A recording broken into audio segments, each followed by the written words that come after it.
بسم الله الرحمن الرحيم.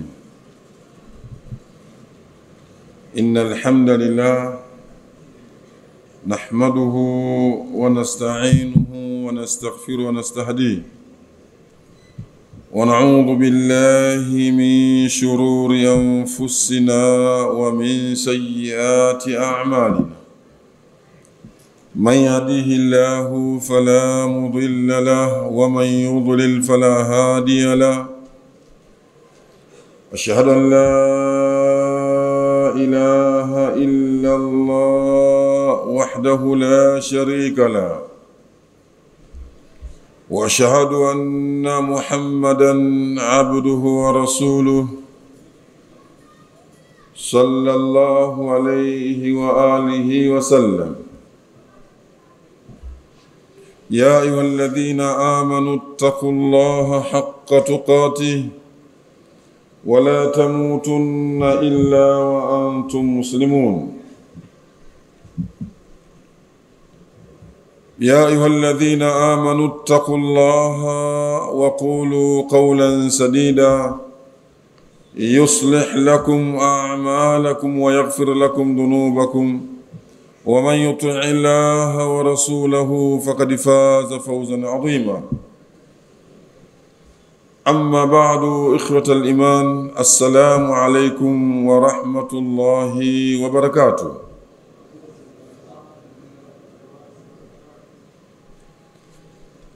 Ndugu zangu watukufu waamini, ni fakhari kubwa kwangu na kwako kuwa ni miongoni mwa watu wa Islamu, watu wa imani, na ambao wanaishi katika msimu miongoni mwa msimu bora kabisa katika maisha ya mwanadamu hapa duniani. Tunaishi ndani ya mwezi mtukufu wa Ramadhani. Ndugu zangu, utukufu na ubora wa masiku haya hauelezeki katika lugha ya kawaida, haubainishwi katika njia tunazojua tukaweza kuelewa, lakini ikutoshe tu kwamba jambo ambalo mimi na wewe tumeumbwa nalo, kula na kunywa, ni maumbile kwetu sisi na ndio uhai wetu sisi. Lakini Allah amekutaka wewe kwa njia ya lazima, sio khiari, kwa masiku kadhaa ya mchana wa Ramadhani usile wala usinywe. Kutosha kauli hiyo kwamba nyinyi fungeni, ya alladhina amanu kutiba alaykumus siyam. Lakini pia tukisoma hadithi ya Mtume Muhammad sallallahu alaihi wa alihi wasallama, hadithi ambayo inazungumzia Talha ibn Abdullah, sahaba huyu. Talha anasema kuna vijana wawili walikwenda kwa Mtume Muhammad sallallahu alaihi wa alihi wasallama.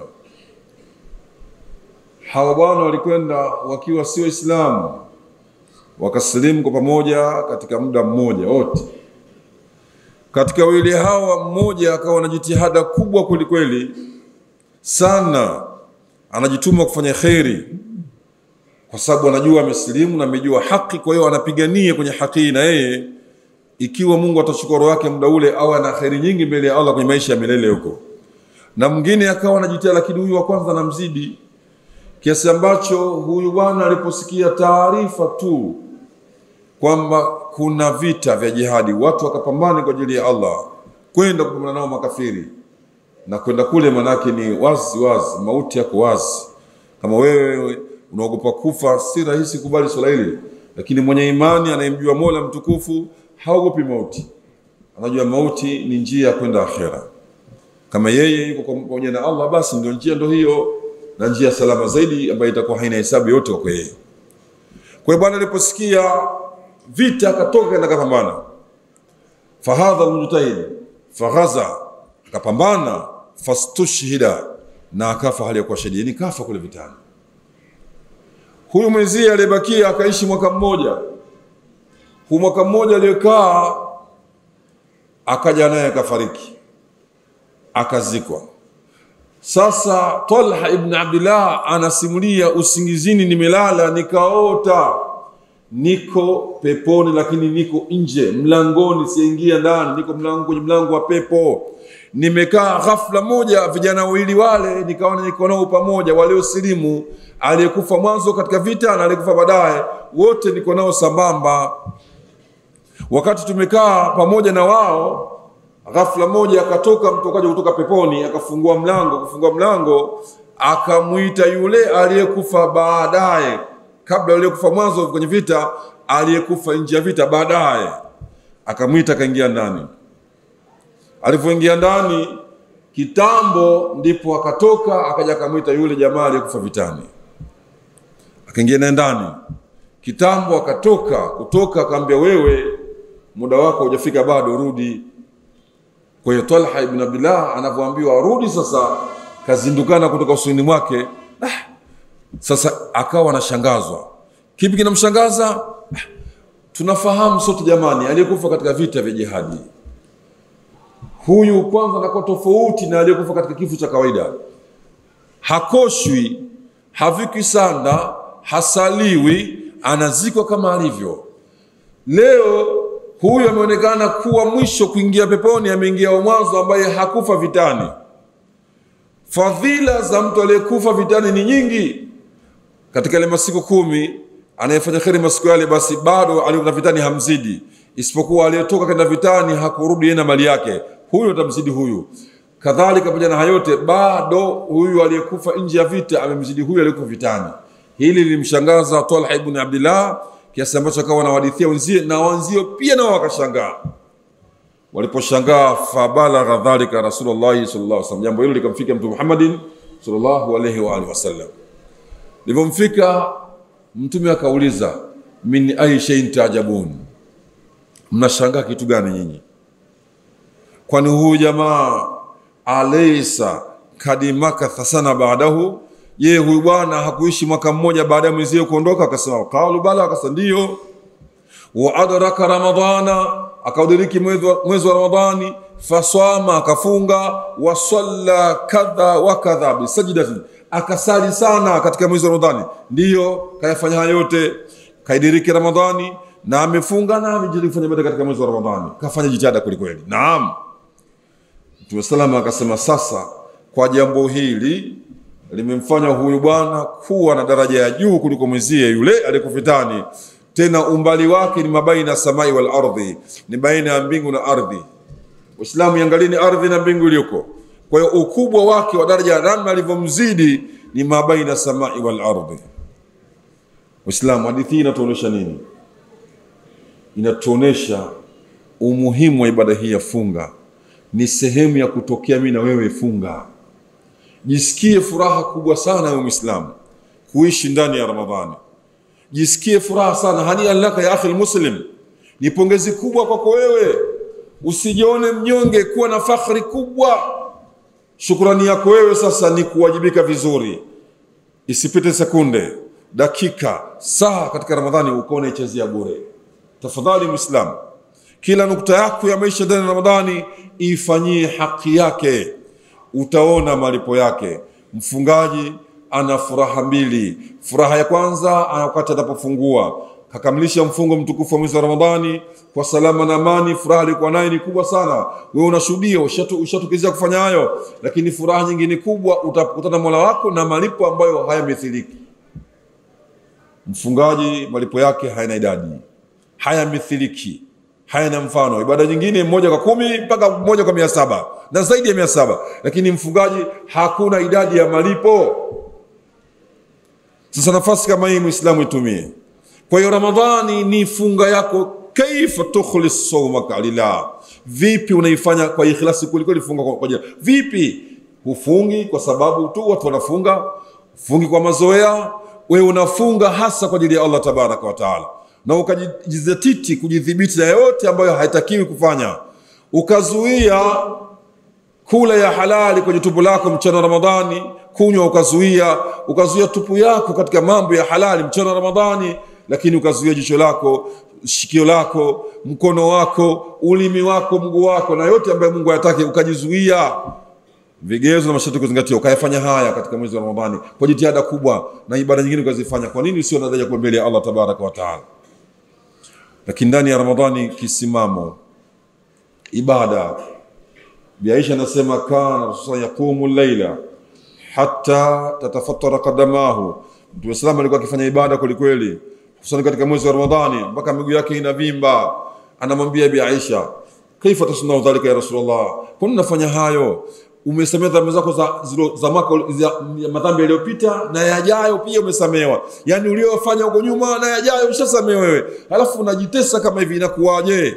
Anaambia afala akunu abdan shakura. Bi Aisha, nisiwe ni mja mwenye kumshukuru Mola tabaraka wa taala? Mimi na wewe ambao ni madhambi tele hatuna raba hiyo, mwenzetu tayari kashafutiwa, anayafanya mimi na wewe. Je, man qama ramadhana imanan wa ihtisaban ghufira lahu ma taqaddama min dhanbi. Nafasi ni hiyo, atakayesimama kufanya ibada kwenye Ramadhani kwa imani na kitaraji malipo, madhambi yake yote yaliyopita tasamehewa. Ikaistoza man qama lailatal qadri special, atakayesimama usiku wenye heshima wenye cheo, ghufira lahu ma taqaddama min dhanbi, amesamehewa. Kwa hiyo kiamu ndani ya Ramadhani ndio msingi mkubwa na ndio unaoimarisha daraja yako wewe kwenye funga hii. Muislamu, huu ndo mwezi ambao Qur'ani imeteremshwa. Huu ndo mwezi ambao kitabu kitukufu ambaye dasturi ya hadhi umma, muongozo mwanana wa umma huu umeteremshwa ndani ya mwezi mtukufu wa Ramadhani. Kuambiwa ufunge na Ramadhani na ndo mwezi ambao Qur'ani imeteremshwa, maana yake nini? Wewe unatayarishwa kuwa mja mwema ambaye utaweza kutumia vyema mafunzo haya. Mafunzo haya yanataka imani ya kweli, utiifu ndani ya moyo wako, na funga inakusaidia kuyafikia hayo ili Qur'ani yako ifanye kazi yake. Qur'ani ni kitabu cha ajabu, ni kitabu cha muujiza, ni kitabu pekee Allah tabaraka wa taala takafala bihifdhihi. Allah tabaraka wa taala yeye ndiye ambaye amechukua jukumu la kuhifadhi kitabu hichi. Hakifanyiwa uzushi wa aina yote, si muda uliopita wala muda ujao. Hawathubutu watu kuingia ndani na kufanya madhara ndani ya Qur'ani, hawezi. Al-Ma'mun katika viongozi wa utawala al-Abbas alikuwa na majlisi yake maalum, anakaa kwa ajili ya kutathmini jamii yake. Katika majlisi ile akahudhuria ghafla Yahudi mmoja. Alipokuja akaulizwa, anta Yahudi? Akasanam, mimi ni Yahudi. Akalinganiwa kusilimu. Yahudi yule akakataa kusilimu kabisa, akakataa, kalinganiwa akakataa kusilimu. Sasa amerudi Yahudi baada ya muda, anarudi tena katika majlisi ile, anakuja amebadilika, sio yule wa mwanzo, tofauti. Wewe si ndio ulikuwa tofauti sisi ambao si Muislamu, wala unaonekana una haiba ya Kiislamu. Wewe Muislamu, mimi Muislamu, naam, sasa Muislamu. Kaifa dhalika, ilikuwaje na wewe ulikataka kabisa kuwa Muislamu? Akaambia, sikilizeni nikupeni mkasa. Mimi siku moja nimetaka kufanya mtihani katika hizi dini. Unanijua mimi ni mtu mtaalamu wa khatatu mzuri sana, najua kuandika vizuri sana na hati zangu ni nzuri kweli kweli, najua hilo. Kwa hivyo niliandika nuskha ya kitabu cha Taurati kama nuskha 3. Ndani yake kuna mambo niliyapunguza, kuna mengine nikaongeza. Nikaenda kwa wahusika kwenye kanisa lao, nikawaonesha kitabu kile, wakapendezwa nazo, ndivyo kipendeza kizuri, kimependeza, wakakipenda, nikawauzia, wakanunua zile kopi, wakachukua. Nikarudi tena nikaandaa kitabu cha Injili vile vile, nimekitengeneza vizuri, lakini kuna mambo nikapunguza, kuna mengine nikazidisha, nikapeleka kwenye kanisa kuwauzia. Wakakitazama, wakakiona, kapenda sana, wakanunua. Nikarudi sasa, nikautazama msahafu, nikafanya mambo yangu, nikatengeneza nuskha 3 ndani yake, nikapunguza na kuna mengine nikazidisha. Nikawapelekea wahusika. Walipochukua tu wakasema, kabla ya kukiuza, ngoja tukipeleka watu wetu wenye sifa ya research, wafanye bahthi vizuri, wakichunguze, alafu tutaweza kununua. Wakapelekea watu wenye nafasi hiyo, wakakitazama kitabu kile vizuri, wakarudi wakaambia, hichi kitabu si msahafu wa Allah, fihi tahrif, fihi ziyada, ndani yake kuna mapungufu mengi. Kuna mambo yalikuwa ndio yameondoshwa hayapo, kuna mambo yameongezwa sio. Kwa hiyo hichi kitabu si cha Mungu, hatuwezi kununua. Jamaa kitabu hicho kalishwa nacho, akapewa mwenyewe, chukua mwenyewe. Anasema jambo hili likanishangaza, nikapata picha kwamba kweli Taurati kitabu hichi si cha Mungu, kina maneno ya si ya kweli. Nikaangalia Injili kadhalika, lakini nikakubali kwamba hii Qur'ani ni kweli maneno sahihi na ya haki, yanayo mwenyewe ambayo analinda na kuyahifadhi. Akarudi kwa wataalamu akamwambia ni kweli. Allah mwenyewe anasema ndani ya Qur'ani, inna nahnu nazzalna dhikra wa inna lahu lahafidhun. Sisi ndio ambao tumeteremsha hii Qur'an na sisi ndio wenye kuilinda hii Qur'ani, hakuna mwingine yote. La yatihi albatilu min baina yadayhi wala min khalfi, hakuna uzushi si nyuma wala si mbele. Si zama za sasa teknolojia, hakuna atakayezusha kwenye Qur'ani, hakuna. Allah anasema neno hayo. Kwa yeye mwenyewe akaamini kabisa kwamba hakika Qur'ani ni kitabu sahihi, tena kitabu kitukufu, kinaye mwenyewe mlinzi ambaye ni Allah, Mungu wa kweli.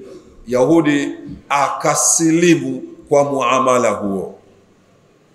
Sasa mimi nashangaa, na wewe lazima Muislamu ushangae. Kitabu hichi ni cha Allah, ni muujiza wa kweli. Kuna wengi wamejaribu hata zama za leo kutaka kufanya uzushi wao, wamepata madhara wao, kitabu kibakia kama kilivyo. Kwa nini mimi na wewe Waislamu leo hatuna habari na Qur'ani? Hatuishughulikii, hatuisomi, hususan ndani ya mwezi mtukufu wa Ramadhani. Fikiria leo na Ramadhani ngapi? Haya ushasoma vipi? Waliotambua wallahi ladhim hii Qur'ani wakisoma sana. Ramadhani hii ndo zaidi. Imam Shafi menukula rahmatullah alayhi rahmatan wasi'a, akisoma Qur'ani khitima 60 ndani ya Ramadhani. Nani analiweza hiyo? Khitima 60 ndani ya Ramadhani. Yani mchana khitima moja, usiku khitima moja. Tukisema khitima moja manake anasoma mchana wote mpaka anamaliza juzuu 30 zote anazimaliza, na usiku juzuu 30 anazimaliza. Kwa hiyo yeye kwa siku anajua moja anahitimisha mara 2. Kwa hiyo siku 30 atakuwa na khitima ngapi? Khitima 60. Hao viumbe wamefikia kiwango hicho. Sasa mimi na wewe tujiulize Waislamu, mpaka leo umeshasoma juzuu ngapi? Pengine hata juzuu moja hujasoma, pengine sura moja. Umeishia hizo na kuswalia tu moja kwa moja. Ni mtihani mkubwa sana. Kitabu ni cha Allah, kitabu cha Uislamu ndio muongozo kwao. Allahu nazzala ahsanal hadithi kitaban mutashabiya mathaniya takshairu minhu juludul ladhina yakhshawna rabbahum.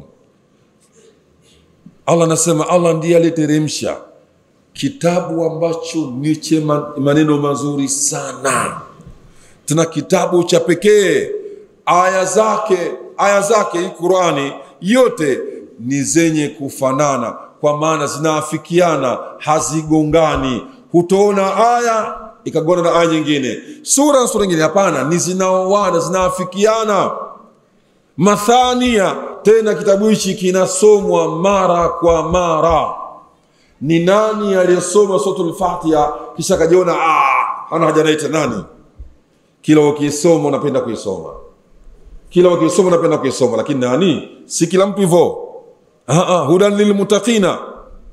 Kitabu hichi takshairu minhu juludul ladhina yakhshawna rabbahum, nyoyo, ngozi za wale ambao wanamhofu Mola, wanamjua Mola, ngozi hizo husisimka.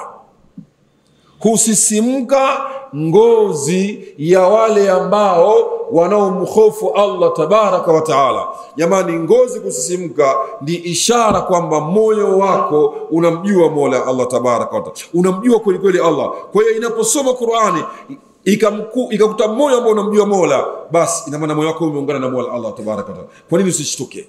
Sasa kushtuka kwa moyo, dalili utaona ngozi yako inasisimka kwa sababu ya kutajwa Allah tabaraka wa taala. Innamal mu'minuna alladhina idha dhukira Allah wajilat qulubuhum wa idha tuliyat alayhim ayatuhu zadatum imana wala rabbihim yatawakkaluna. Ndio sifa waumini, nyoyo zao hutetemeka, huwa na hofu. Si hofu labda kumogopa nyoka, hofu hii ya kuogopa jalalatullah, utukufu Allah na ukubwa wake. Unapomheshimu mtu kwa nafasi yake, namna ndivyo unavyokuwa wewe. Kwa hiyo moyo wako na hofu inapelekea ngozi yako kusisimuka. Thumma talinu juluduhum wa qulubuhum ila dhikrillah, kisha ngozi zao na nyoyo zao zinalainika kwa sababu ya dhikri ya Allah tabaraka wa taala. Dhalika huda Allah, hiyo Qur'ani ndio mwongozo wa Allah. Yahdi bihi man yasha, anamuongoza kwa mtakaye hiyo Qur'ani. Kwa hiyo wewe sasa, kama unataka hidayah, unataka mafanikio Muislamu, Qur'ani ndio kila kitu. Ukijiona wewe ni uko mbali na Qur'ani, huna haja nayo, huishughuliki, huipendi, ujue kwamba wewe uko mbali na Mola mtukufu. Jitahidi sana Muislamu, Qur'ani ndio kitabu chetu sisi, ndio mwongozo wetu sisi, lazima ukipende. Dalili za ukipenda ni kukisoma mara kwa mara. Sasa Allah anamalizia aya na wa man yudlillahu fama lahu min hadi, atakayemwachia Allah kupotea. Ina maana mtu yote ambaye hata we profesa kiasi gani, lakini Qur'ani hii hanayo, haitambui, hana habari nayo, huyo hana muongozo. Hata we na elimu kiasi gani, madhali Qur'ani sio dira yake, sio mwongozo wake, haimsaidii katika maisha yake, kaiweka nyuma mgongo wake, hiyo imemtupa naye hana habari nayo. Waislamu, huu ni mwezi ambao Qur'ani imeteremshwa. Inapaswa funga yako, kiamu chako, kwa kusoma Qur'ani sana. Wenzetu walikuwa na kesha kwa Qur'ani, walikuwa na kesha kweli kwa ibadati mbalimbali, kwa kusoma Qur'ani kwa wingi sana.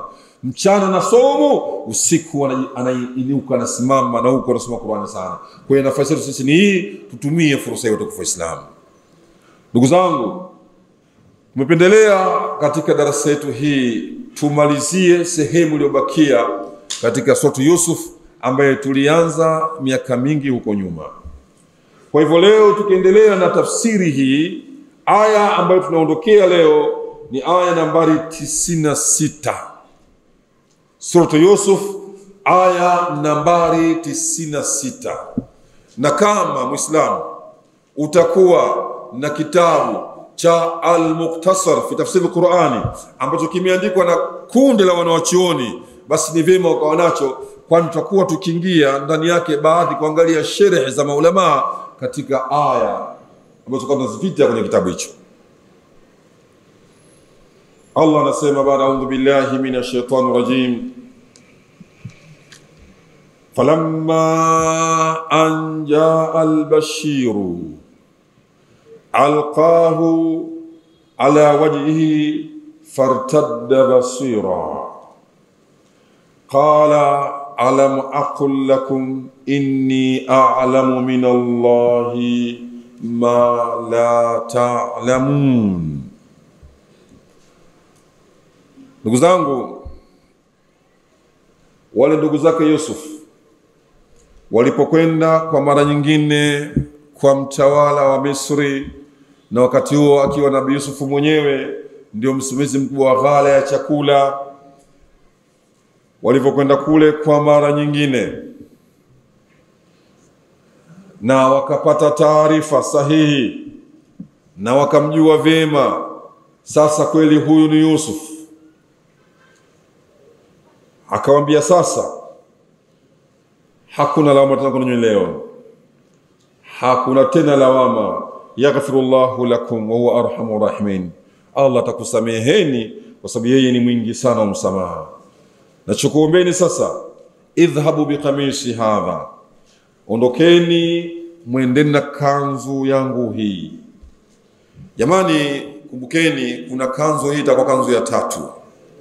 Kanzu ya kwanza ile ambayo alipelekewa mzee Yakubu mapema baada ya Yusuf kutupwa kisimani. Ile kanzu ilikuwa na damu ya uongo, bidami ni kadhibi, damu ya uongo, akapelekewa mzee Yakubu. Kanzu ya pili ni ile kanzu ambayo Yusuf alayhi salam akiwa katika ile nyumba ya mfalme anatoka, ikachano ile kanzu. Sasa ili kujua tatizo liko wapi, nani mkosa, itazame kanzu imechana wapi. Mmoja katika shuhuda alisema iangaliwe kanzu imechana kwa mbele au kwa nyuma. Kama kwa mbele mkosa ni Yusufu, kama kwa nyuma Yusufu si mkosa, mkosa ni huyo. Ile kanzu pia. Sasa tunakuja kanzu namba 3 hii hapa, hii idhhabu bi kamisi hadha, ondokeni na kanzu yangu hii, faalquhu ala wajhi abi, itupeni kwenye uso baba yangu, tupeni mbele ya uso baba. Wakati washakuwa kwa huzuni kubwa ya kumfikiri mwanae kwa muda mrefu, mpaka macho yale yameota ukungu mweupe, amekuwa kipofu, haoni tena. Sasa ipelekeni kanzu hii mkaitupe mbele ya uso wa baba yangu. Yati basira, ghafla baba utamwona ni mwenye kuona. Wa atuni bi ahlikum ajmaina, kisha baadaye nyote nijieni watu wenu wote. Sasa walamma fasalatil iru, ule msafara ulipoacha njia ukaondoka katika eneo la Nabii Yusuf walipo Misri kuelekea huko, umeanza tu kuondoka. Qala abuhum, akasema baba yao huko aliko, inni, jamani nasema ukweli si chizi, haka mimi Yusufu la ajidu riha Yusufa, naisikia kwa mbali harufu ya Yusufu. Yusufu bado yuko hai, naipata harufu yake. Laula an tufannidun, kama nyinyi hamtontuhumu mkana mimi ndo wazimu chizi, lakini ukweli ni kwamba mimi naisikia harufu ya Yusuf. Sasa kanzo yake Yusufu inatoka inakwenda kwa mzee, bado kanzo haijamfika, mzee anaipata taarifa kwamba Yusuf yupo, nasikia harufu yake. Allahu akbar. Ndugu zanguni, ukaribu wangu mimi na wewe kwa Mola ndio pekee tunapata mawasiliano ya ajabu katika mawasiliano ambayo tusiyotarajia. Yani wewe kadri unavyokuwa karibu na Allah unapata taarifa ambazo wengine wanashangaa umezipata vipi taarifa hizo, zinakuja Allah anazileta. Mzee Yakubu anapata taarifa bado kanzo haijamfika, lakini tayari anasema nasikia harufu ya Nabii Yusuf. Kwani asisikie? Mtume wa Mungu, mtume ana daraja ya utume, halafu mcha Mungu wa kweli, namna gani alivyostahimili kwa dhiki iliyompata kubwa hiyo. Kwa hivyo Allah alisafirisha harufu kwenye kanzo ile, imemkuta mzee Yakubu kabla hajafika, harufu washasogezewa. Kwa hiyo amehisi harufu Nabii Yusuf, hajafika bado kanzo, Allah kaisafisha ile harufu ile kanzo. Mzee akasema naihisi harufu ya Nabii Yusuf. Laula an tufannidun qalu tallahi. Sasa wale vijana wakasema huyu mzee sasa na kuelekea siko. Tallahi, tunaapa kwa Allah, innaka lafi dhalalika alqadim, wewe mzee bado uko kwenye yale matatizo yako ya makongwe. Matatizo sio kupotea, makosa yako yale ya mwanzo yale unarejea tena. Mzee wewe unahisi harufu ya Nabii Yusuf wapi na wapi? Hawajui wajumbe wanaokuja wameshamuona Yusuf na wamepewa taarifa zake na wamepewa kanzo ipelekeni kwa baba, lakini wale kule hawajui, ndio wanasema wewe mzee unarejea kule kule. Sasa hapa tunaelezwa sasa ujumbe ule ushafika, na yule aliyepewa jukumu la kupeleka kanzu kwa mzee Yakubu ameshafika, ameshaiweka kanzu mbele ya Nabii Yusuf, mbele mzee Yakubu kashaiweka.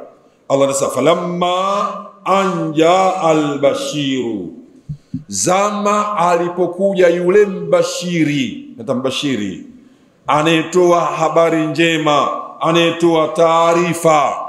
Wako walisema albashir huna albaride, yule mtumishi aliyetumwa.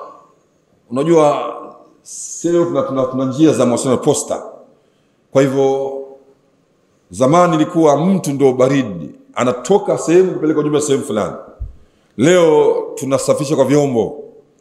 Mwisho wa siku alikuwa mtu, baadaye kawa mnyama. Leo sisi tunasafirisha taarifa kwenda sehemu nyingine kwa njia ya vyombo, ima ndege na mfano kama huo. Na sometimes sasa tushafika elimu kubwa, teknolojia kubwa, tunatumia simu, ujumbe unafika, taarifa zinafika.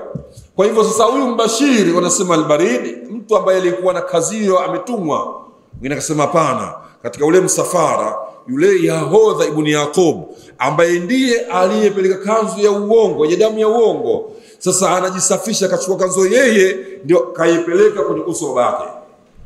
Almuhimu, taarifa mzee Yakubu imemfika baada ya ujumbe uliotumwa kutoka kule kwa Nabii Yusuf, pelekeni kanzo kwa babake, ikipeni usoni, ikapelekwa kanzo.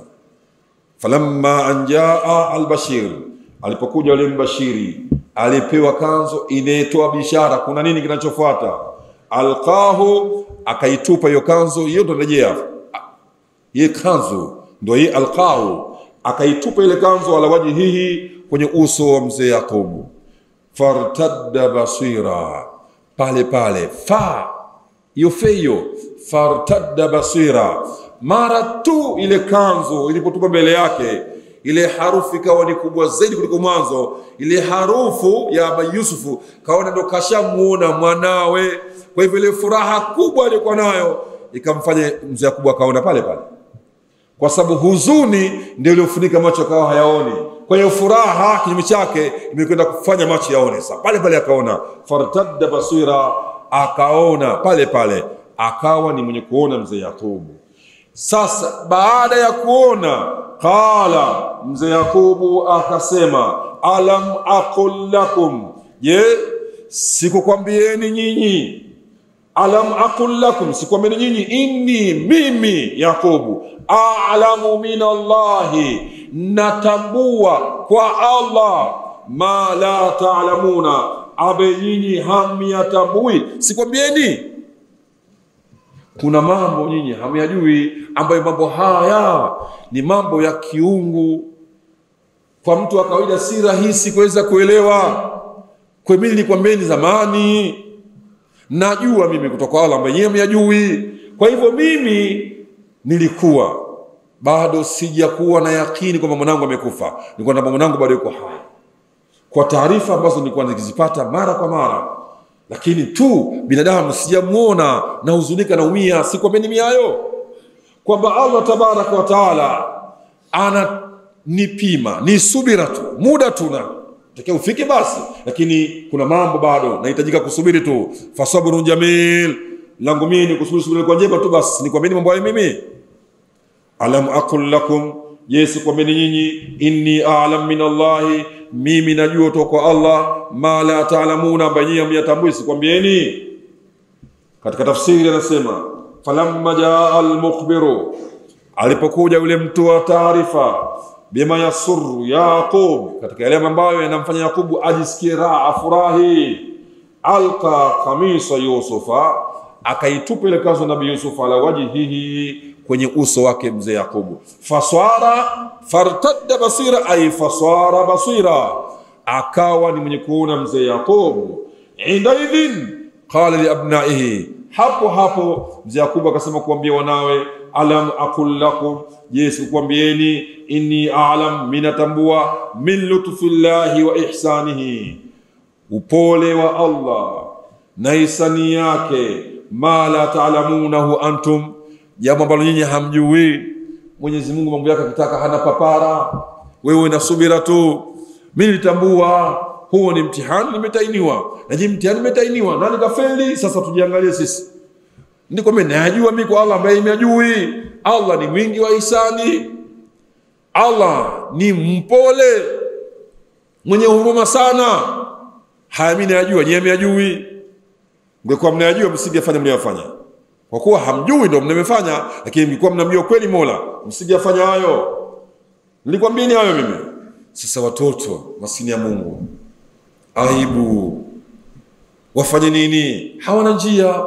Kalu, wakasema, ya abana, e baba yetu, ya abana, e baba yetu, istaghfir lana dhunubana, sisi tunakuomba baba yetu utusamehe sisi dhambi zetu. Istaghfir lana dhunubana, tunakuomba mzee Yakubu tusamehe sisi dhambi zetu. Inna kunna khatiina, haka sisi tulikuwa ni wenye kukosea, ni wenye kufanya makosa. Inna kunna khatiina. Jamani, iangalieni Qur'an namna inavyoafikiana maneno yake na matumizi yake. Siku zote neno khata'a na akhta'a, matumizi yake. Ukisema akhta'a na khata'a, manake khata'a umekosea kwa makusudi, na akhta'a umekosea kwa bahati mbaya. Umekosea lakini si jambo la papasili, lakini kosa kwa makusudi, unajua hivi sivyo na unafanya kwa inadi, ni khata'a. Ukirudi katika suratul Haqa, Allah tabaraka wa taala alipomweleza mtu wa kuingia motoni, wa amma man utiya kitabahu bishimali fayaqulu ya laitani lam uta kitabia wa lam adri ma hisabia ya laitaha kanatil qadhiya ma aghna anni maliya halaka anni sultaniya khuduhu faghulluhu thumma al-jahima salluhu thumma fi silatin darwa 70 dhira'an faslukuhu innahu kana la yu'minu billahi al-'azim wa la yahudu ala ta'amil miskin falaysa lahu al-yawma hahuna hamim innahu kana la yu'minu billahi al-'azim wala la yu'minu billahi al-'azim wala yahudu ala ta'amil miskin. Ikaendelea vipi? Wala ta'amun illa la ya'kuluhu illa al-khati'una. Sasa hawali mti huo, chakula hicho ambacho ni kichungu kisichofaa, isipokuwa al-khati'una, wale wanaofanya makosa kwa makusudi na wataki kurejea kwa Mola wao. Yani anafanya makosa, madhambi, anajua sasa hivi sivyo, yeye anafanya kwa inadi, ili silo kinafanya. La yakuluhu illa al-khati'una. Na hapa wamesema wenyewe, qalu ya abana istaghfir lana dhunubana inna kunna khati'ina. Ni wengi hao. Ila al-khati'una, ila al-khati'u khati'ina, kwa sababu ni khabar ya kana, ni mansubu. Kwa hiyo na maana wenyewe wanakiri kwamba ya Rabbi, Baba tusamee sisi madhambi yetu, sisi tulifanya makosa yale Baba kwa uzembe wa nafsi zetu, tukijua kwamba haya makosa lakini tukiyafanya. Kwa hiyo Baba, tunaomba msamaha kwako kwa hili. Qala abnauhu, wakasema watoto wake mzee Yakobo, mu'tadhirina li abihim, wakiomba udhuru kwa baba yao Yakub ambaye ni mzee Yakobo rahimahullah wa alayhi salatu wassalam. Wanamwambia baba yao, amma fa'aluhu, waliyafanya bi Yusuf wa akhi, kwa Yusuf na ndugu yake Yusuf, ya abana, e baba yetu, utlubu min Allahi al-maghfira lidhunubina sabiqa, na kuomba utakie msamaha wewe sisi kwa dhambi zetu kwa Mola. Istaghfir lana dhunubana, tutakie msamaha sisi kwa dhambi zetu ambazo tumezifanya hapo awali. Inna kunna mudhnibina musiina, sisi tulikuwa ni watenda dhambi wenye kufanya makosa. Fima fa'alnahu bi Yusufa wa shaqiqi, tuliyafanya kumfanya Yusuf na ndugu yake Khalisa ambaye ni Benyamin. Kwa tunaomba msamaha wako we Baba, lakini pia tunakuomba utuombe msamaha kwa nani? Kwa Mola wetu mtukufu. Nafasi yako ni kubwa, hadhi yako ni kubwa. Wewe ukiomba kwa Mola, wenda tukasamehewa, tuombe. Nini ambacho kakifanya mzee Yakobo? Waislamu, Qur'ani jamani, maneno ya nani haya? Maneno ya Allah tabaraka wa taala. Hivyo madhambi aliyefanywa mzee Yakobo, makosa aliyefanywa na watoto wake wa kumzaa wenyewe, kumfanyia ndugu yao, wakamtia wakati mgumu mzee, amekosa harakati za dawa kwa muda mwingi, na tafrani kubwa, hana utulivu halali, huzuni kubwa, watoto ni sababu kubwa. Madhambi kama aliyofanya, alafu leo anakujia, baba nitaka msamaha, baba niombe msamaha. Utafanyaje wewe?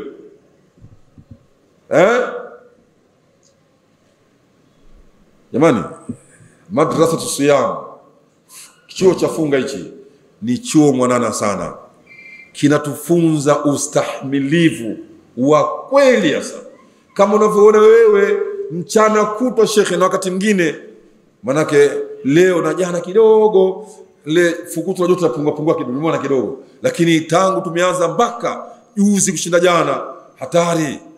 Jua kali kweli kweli, na wakati mwingine mtu anafanya kazi nzito, basi ile kiu inavyomkamata, ile njaa anavyoihisi, lakini kafunga kwa ajili ya Allah, inabidi astahimili machungu yale unayoona wewe, na ukastahimili kwa shindwa kula mpaka ikaingia magharibi. Leo shindwa kusawili matusi ya mtu ya kushinde, eti ya kushinde, bala la mtu kidogo likushinde kustahimili ufanye kufuru. Tunafundishwa kiwango kikubwa cha kustahimili na maamuzi magumu ambao utayafanya wewe. Utakuwa na vikwazo vingi, lakini ustahimili, lakini pia usamehevu kama ulivyokuwa wewe, na yote unayofanya lakini bado Mungu anakusamehe. Utashinda kumsamehe mwenzako wewe? Mzee Yakubu machungu yanaumiza, ameonyesha kwamba makosa ni makubwa, lakini basi utasamehewa. Qala, akasema mzee Yakubu, saufa astaghfiru lakum rabbi. Naona saufa astaghfiru lakum rabbi innahu huwal ghafurur rahim. Saufa Waarabu wanasema inaonesha ni muda, na sasa mpaka kwenye mudhari ndio kabisa taukidi kwamba sio sasa hivi. Nitakutakieni msamaha nyinyi kwa Mola wangu mlezi Allah, nitakutakieni msamaha kwa Mola wenu. Hasa njoo uangalie wanawazuoni wa tafsiri walivyozama hapa. Wako waliosema mzee Yakubu ametaka kuwaonyesha watoto wake, jamani, kweli mtasamewa, lakini kuonyesha kama makosa hilo mlifanya ni kubwa, halifai kurejewa tena. Situmii muda huu. Mtume wa Mungu la kila kilomekwenda basho samewa, lakini ameliakhirisha kwanza wajitathimini wao na kosa walilofanya ni kosa kubwa. Kwa hiyo akaiakhirisha kwamba nitakutakieni msamaha, si muda ule, lakini nitakutakieni msamaha, kuonyesha kwamba kosa lenu ni kubwa. Kwa hivyo mtafakari, halifai tena kurejewa kosa kama hilo, sivyo? Yani kama vile anawaadabisha na kuwaonya kwa mara nyingine wasirejee. Akasema saufa astaghfiru lakum rabbi, na wengine wakaongeza ziada wakasema pamoja na haya yote kweli ametoa kitambo, lakini Nabii Yakubu alisema kwa sababu muda ambao hawa walikuwa wanaongea nao ilikuwa ni muda wa mchana. Kwa hivyo mzee Yakubu alikuwa anangojea uingie muda wa usiku na nyakati za ashari karibia na alfajiri. Muda huo sasa ndipo ainue mikono yake kumuomba Allah, kuombea hawa. Ni kipindi ambacho Allah anakuwa karibu na waja wake, yuko mwenye kutaka msamaha, samehewe, muombaji nimpe anachokiomba, ni muda huo. Waislamu, nataka niweke tanabii kitu katika hili. Katika hadithi ya Mtume Salama anasema walillahi utaqa'u minan nari, katika mwezi wa Ramadhani na watu wanaachwa huru sana moto wa jahannam, wanaachwa huru sana, wadhalika kula lailatin, na kuachwa huru na moto watu sio tu 10 la mwisho. Maana sisi tuna kaida, tumejaribu kuweka mambo tukasema 10 la mwanzo 10 la rehma, la pili maghfira, la tatu ni 10 la itikum minan nar. Iko hadithi imekuja hivyo, lakini hadithi ni dhaifu, na ukiangalia kwa ni dhaifu kwanza inapingana hadithi sahihi. Itikum minan nar si 10 la mwisho tu, itikum minan nar ni kila usiku wa mwezi wa Ramadhani. Inapatikana itikum minan nar ya mtu kila siku ya usiku wa Ramadhani. Kwa hiyo ikisema kama 10 la mwisho inaipinga hadithi ambayo ni sahihi, hii hadithi kwa ni dhaifu, sio. Kwa hivyo kwa kauli sahihi ni kwamba itikum minan nar si 10 la mwisho tu, ni usiku wa kila siku katika masiku ya mwezi wa Ramadhani. Watu wanakuwa hachwa huru na moto wa jahannam. Kwa hiyo jitihada yako Muislamu ni masiku yote, fanya jitihada. 10 la mwisho lina ziada kwa sababu kuna usiku wenye cheo ambao unaongeza nguvu zaidi kudiriki usiku huo. Kwa hiyo Nabii Yakubu naye akaakhirisha mpaka nyakati hizo ambazo dua za waja hazirejeshwi, lakini pia ukaribu wa Allah na viumbe wake unakuwa karibu zaidi. Kwa hiyo akaakhirisha mpaka muda huo awaombee jambo lao hao ni zito, nahitaji kuwa na faragha kubwa kweli kweli kwa Mola. Dhambi zao ni kubwa, ni zito.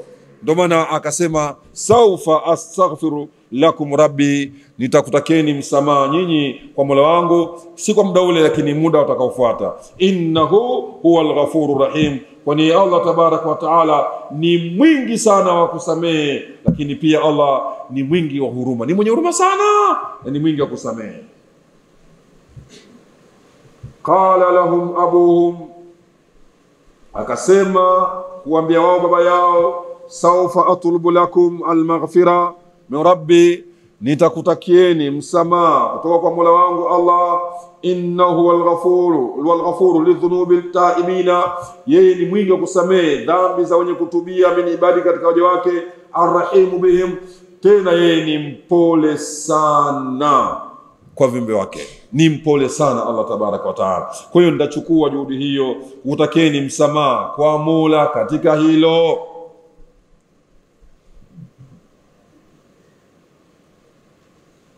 Kesi ikawa imemaliza hapo baina ya watoto na mzee Yakub.